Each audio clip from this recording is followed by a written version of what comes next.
Tongkat ajaib Abu Nawas menangkap pencuri. Assalamualaikum warahmatullahi wabarakatuh.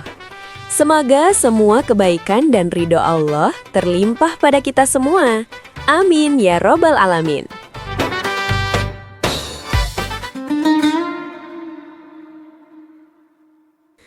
Bayangkan, emas senilai puluhan juta dinar hilang dalam semalam dari rumah terkunci. Semua orang bingung, raja panik, pencuri tak ketahuan. Tapi tiba-tiba Abu Nawas muncul dan bilang dengan santai, "Aku tahu siapa pencurinya, dan aku akan ungkap dia di depan ribuan orang besok pagi." Apa yang dilakukan Abu Nawas?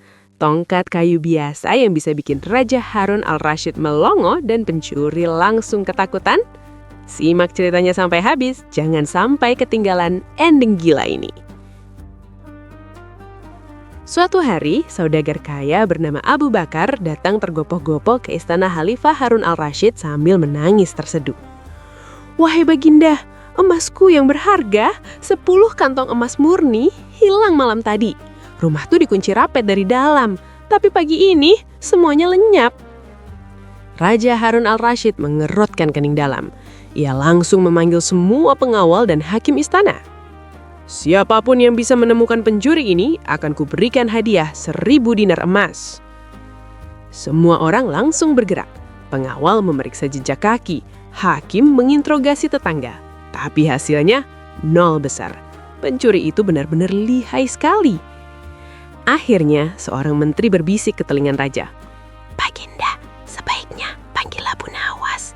Kalau dia tidak bisa, berarti tidak ada yang bisa." Raja tersenyum tipis. "Baiklah, panggil Abu Nawas sekarang." Tak lama kemudian, Abu Nawas datang dengan langkah santai, memakai jubah ustang bolong-bolong dan menguap lebar. "Baginda memanggil hamba pagi-pagi buta. Ada apa gerangan?" Saudagar Abu Bakar langsung marah besar. "Emasku hilang. Kamu harus menemukan pencuri ini hari ini juga." Abu Nawas menggaruk kepalanya yang botak sedikit sambil tersenyum. "Tenang dulu, tenang. Ceritakan dulu kejadiannya dari awal." Setelah mendengar cerita panjang lebar, Abu Nawas hanya mengangguk-angguk sambil sesekali tertawa kecil. Kemudian ia berkata dengan suara pelan tapi penuh keyakinan, "Besok pagi, kumpulkan semua penduduk di lapangan besar. Aku akan ungkap siapa pencuri emas itu di depan umum." Semua orang saling pandang heran. Raja Harun al-Rashid bertanya penasaran, "Apa rencanamu sebenarnya, Abu Nawas?" Abu Nawas hanya tersenyum misterius sambil mengedipkan mata. "Rencana yang sangat sederhana, Baginda. Tapi dijamin bikin pencuri itu gemetar ketakutan." Keesokan paginya, ribuan orang sudah memadati lapangan. Abu Nawas datang membawa sebuah tongkat kayu biasa. Apa yang akan ia lakukan dengan tongkat itu? Apakah benar-benar bisa menangkap pencuri emas paling licik di Baghdad? Semua penduduk Baghdad sudah berkumpul di lapangan besar. Suasana tegang menyelimuti.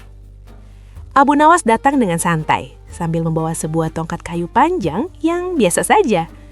Ia berdiri di tengah lapangan dan berteriak keras. "Wahai penduduk Baghdad, malam tadi ada pencuri yang mengambil 10 kantong emas saudagar Abu Bakar. Dan pencuri itu pasti ada di antara kita sekarang." Orang-orang langsung saling lirik curiga. Suasana semakin tegang. Abu Nawas melanjutkan dengan suara dramatis. "Aku punya cara paling jitu untuk mengungkapnya. Ini adalah tongkat ajaib yang diberikan jin kepadaku. Tongkat ini akan memanjang dengan sendirinya kalau disentuh oleh pencuri." Semua orang terdiam. Bahkan Raja Harun al-Rashid yang duduk di kursi kehormatan ikut melongo. Abu Nawas mengangkat tongkat tinggi-tinggi. "Sekarang, satu persatu kalian maju dan pegang tongkat ini. Kalau tongkat memanjang, berarti kamu adalah pencurinya." Orang-orang mulai maju satu persatu. Ada yang gemetar, ada yang berpura-pura berani. Semua memegang tongkat, tapi tongkat tetap sama panjangnya. Saudagar Abu Bakar sudah kesal. "Ini omong kosong, tongkatmu tidak ada gunanya."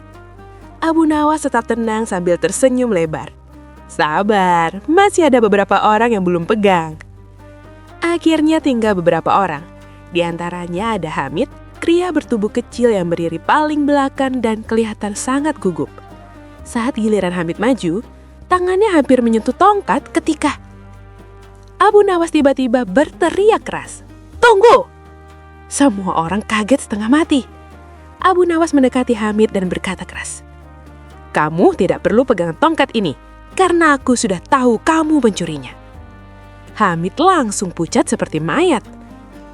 Aku? Bukti apa?" Abu Nawas tertawa kecil. "Buktinya, kamu satu-satunya orang yang takut sekali menyentuh tongkat ini." Raja Harun al-Rasyid tertawa bahak-bahak. "Benar juga katamu. Tapi belum selesai. Bagaimana Abu Nawas membuktikan Hamid benar-benar pencurinya? Di mana emas itu disembunyikan?" Hamid masih mencoba membela diri dengan suara gemetar. Ini hanya kebetulan saja." Abu Nawas menggeleng sambil tersenyum lebar. "Kalau begitu, jawab pertanyaanku. Kemarin malam kamu bilang ke tetangga bahwa kamu akan pindah ke desa lain karena sudah kaya mendadak. Benar atau tidak?" Hamid semakin pucat. Orang-orang mulai berbisik ramai. Abu Nawas melanjutkan tenang. "Dan tadi pagi aku melihat kamu membawa karung super berat ke belakang rumahmu. Beratnya persis seperti 10 kantong emas." Raja Harun al-Rasyid langsung memerintahkan, "Geledah rumah Hamid sekarang juga." Beberapa saat kemudian pengawal kembali sambil membawa 10 kantong emas yang masih utuh. Hamid akhirnya mengaku semuanya. Ia mencuri lewat lubang kecil di dinding rumah saudagar yang tidak terkunci rapat. Saudagar Abu Bakar sujud syukur. "Terima kasih Abu Nawas, kamu luar biasa." Raja Harun al-Rasyid tertawa puas sambil menepuk bahu Abu Nawas keras-keras. "Kamu pantas dapat hadiah 1000 dinar, tapi kenapa tidak langsung bilang siapa pencurinya dari awal?" Abu Nawas tersenyum lebar sambil mengedipkan mata. Kalau langsung bilang, Baginda tidak akan percaya. Tapi dengan tongkat ajaib ini, semua orang melihat sendiri betapa cerdiknya dan betapa bodohnya pencuri itu. Semua orang di lapangan tertawa bahak-bahak. Hamid dibawa ke penjara, emas dikembalikan, dan Abu Nawas pulang dengan kantong dinar berak sambil bersiul riang. Kesan moral, kecerdikan lebih ampuh daripada kekerasan, dan kejahatan pasti terbongkar meski pelakunya sangat licik. Begitulah kisah Abu Nawas yang bikin raja dan seluruh Baghdad kagum. Kalau suka cerita lucu dan penuh akal seperti ini, like video ini, komentar Abu Nawas paling gila, dan subscribe supaya tidak ketinggalan kisah Abu Nawas berikutnya.